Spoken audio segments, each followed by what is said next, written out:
বরকাতুহু নাহমাদুহু ওয়া নুসাল্লি ওয়া নুসাল্লিমু আলা রাসূলিহিল কারীম।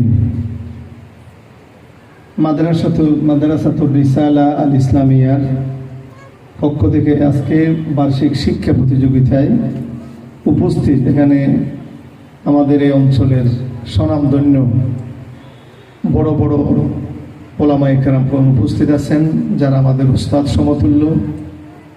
আমরা তাদের প্রতি গভীর শ্রদ্ধা নিবেদন করছি এবং অত্র মাদ্রাসার প্রাণপ্রিয় ছাত্রী, শিক্ষিকা, সম্মানিত অভিভাবক মণ্ডলী, আল্লাহ পাকের দরবারে লাখ কোটি শুকরিয়া আদায় করছি। আল্লাহ পাক আজকে আমাদেরকে একটি মুবারক মজলিসে হাজির হওয়ার তৌফিক দান করেছেন। আমরা সবাই বলি আলহামদুলিল্লাহ। তো আমরা গভীর মনোযোগ সহকারে অত্র মাদ্রাসার আমাদের প্রিয় ছাত্রীদের কালামে হাকিমের তেলাওয়াত শুনছিলাম। তাদের সহি শুদ্ধ তেলাওয়াত শুনে আমরা মুগ্ধ হয়েছিলাম। মাঝখানে একটু কথা বলে আপনাদেরকে মনে বিরক্ত করতেছি, এরপরও কর্তৃপক্ষ আমাদেরকে দুটি কথা বলার সুযোগ দিয়েছেন। এই মোবারক মজলিসে আমাদেরকে দাওয়াত দিয়েছেন, সেজন্য আমরা অত্র মাদ্রাসার যারা কর্তৃপক্ষ তাদেরকে আমরা ধন্যবাদ জানাচ্ছি, মোবারকবাদ জানাচ্ছি। তো এটা একটা ব্যতিক্রমধর্মী প্রতিষ্ঠান। নারী শিক্ষা প্রতিষ্ঠান, এটা আমাদের অঞ্চলে এই ধরনের প্রতিষ্ঠান খুবই কম, হাতে গোনা কয়েকটি প্রতিষ্ঠান আছে, তার মধ্যে এটাও একটা। তো এখানে এসে এই প্রতিষ্ঠানের সুন্দর ব্যবস্থাপনা, ছাত্রীদের সুন্দর তেলাওয়াত এবং যারা শিক্ষিকা আছেন তারাও শরীর পর্দা মেনটেন করে ছাত্রীদেরকে সহি শুদ্ধভাবে যে কোরআন শরীফ তেলাওয়াত শিক্ষা দিচ্ছেন, হাফেজা বানানোর জন্য চেষ্টা করতেছেন, এটা দেখে আমরা খুবই মুগ্ধ হয়েছি। তো আমার আগে দেশ বরেণ্য আলেমে দ্বীন জনাব হযরত আল্লামা হাফেজ মুফতি রিদওয়ানুল কাদের, উনি তো অনেক গুরুত্বপূর্ণ কথা বলেছেন অল্প সময়ের ভিতরে। তো আল্লাহ রাসূল সাল্লাল্লাহু আলাইহি ওয়াসাল্লাম যেটা বলেছেন, আদ-দুনিয়া কুল্লুহা মাতাউন ওয়া খায়রু মাতাইদ দুনিয়া আল মারআতুস সালিহা। দুনিয়ার মধ্যে সবচেয়ে উত্তম সম্পদ বলা হয়েছে একজন সতী নারীকে। সতী নারী কে হতে পারেন? আল্লাহর কোরআন যার ভিতরে উত্তম নারী।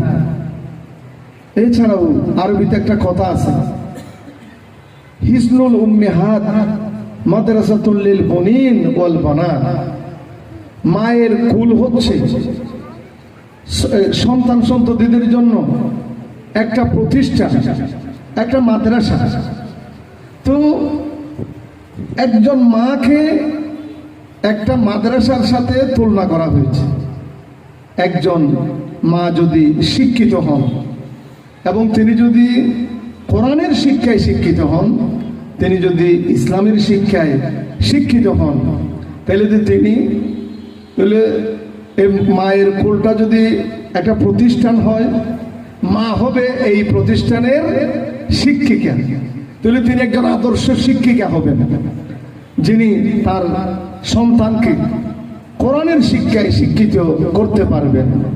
তো সেই জন্য একজন আদর্শ শিক্ষক মা বানানোর জন্য এই মাদ্রাসাতুর রিসালা আল ইসলামিয়া একটা গুরুত্বপূর্ণ ভূমিকা পালন করতে পারবে বলে আমরা দৃঢ়ভাবে আশা করি। তো সেই জন্য আল্লাহ পাক যেটা বলেছেন, তাআবনু আলাল বিররি ওয়াত তাকওয়া ওয়ালা তাআবনু আলাল ইসমি ওয়াল উদওয়ান। যেখানে তাকওয়া আছে, যেখানে সততা আছে, আল্লাহ পাক বলেছেন তোমরা সেখানে সহযোগিতা করো। তো সেই হিসাবে এ ধরনের একটা প্রতিষ্ঠান যেখানে প্রতিষ্ঠিত হলো, আমি মনে করি এখানে শিক্ষার মোটামুটি ভালো পরিবেশ আছে। আমাদের রাজা আলম ফাজিল মাদ্রাসা আছে, আবার একটা বালিকা মাদ্রাসা আছে, এদিকে সরকারি স্কুল, বালিকা স্কুল, কলেজ, মোটামুটি একটা আমি মনে করি এটা হলো শিক্ষা বান্ধব একটা পরিবেশ।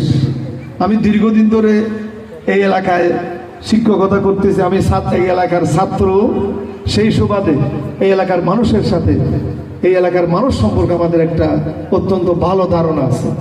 তো সেই হিসাবে আমি মনে করি এই এলাকাবাসীর পক্ষ থেকে এই মাদ্রাসার প্রতি আন্তরিক সহযোগিতা পাওয়া যাবে। আমি নিজেও আমার অবস্থান থেকে আমরা এই মাদ্রাসার প্রতি আমাদের একটা সুনজর থাকবে, ইনশাআল্লাহ সহযোগিতার হাত প্রসারিত থাকবে। আল্লাহর কাছে আমরা কায় মনোবাক্যে ফরিয়াদ করব, আল্লাহ পাক এই প্রতিষ্ঠানটিকে কবুল করুন এবং কিয়ামত পর্যন্ত জারি রাখুন। হযরত আম্মা জান আয়েশা সিদ্দিকা রাদিয়াল্লাহু তাআলা আনহার মতো জগৎবাসা আলেমা হাফেজা আল্লাহ পাক এই প্রতিষ্ঠান থেকে তৈরি করুন, আমিন। যারা এই প্রতিষ্ঠানের সাথে সংশ্লিষ্ট আছেন তাদেরকে আন্তরিক ধন্যবাদ জানাচ্ছি। যারা অভিভাবক মণ্ডলী আছেন এবং শিক্ষিকা আছেন এবং সর্বোপরি এই অঞ্চলের খ্যাতি সম্পন্ন ওলামায়ে কেরাম যারা আজকের এই অনুষ্ঠানে উপস্থিত হয়েছেন, সবাইকে আন্তরিক ধন্যবাদ মোবারকবাদ জানিয়ে আমি আমার কথা এখানে শেষ করছি। আসসালামু আলাইকুম ওয়া রাহমাতুল্লাহি ওয়া বারাকাতুহু।